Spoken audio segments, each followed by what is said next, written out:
yun, ma'am? Alaga nyo? Ah. Kanina pa naghihintay yan eh. Oo, nagsasalubo nga sa akin. Akala siguro, ano eh, may pagkain akong dala. Kaya pala lumalapit sa akin.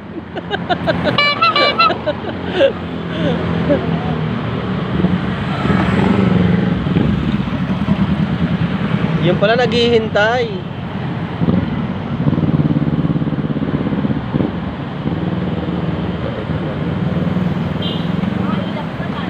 Oo.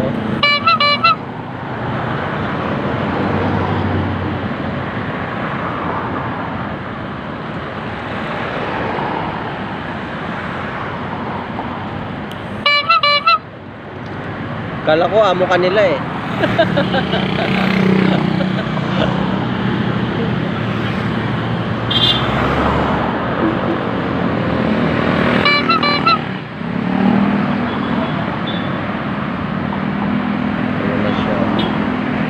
Ang bait naman ni ma'am. Ayan, kumakain na yung dalawang aso. Kaya pala lumalapit sila sa akin kanina.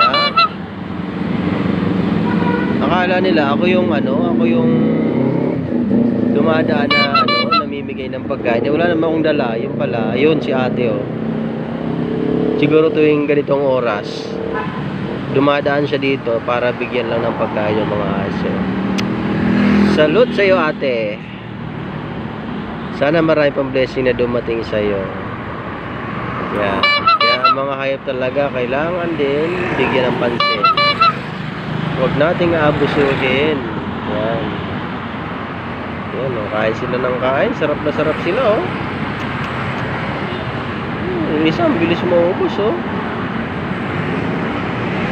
Makabait kayo.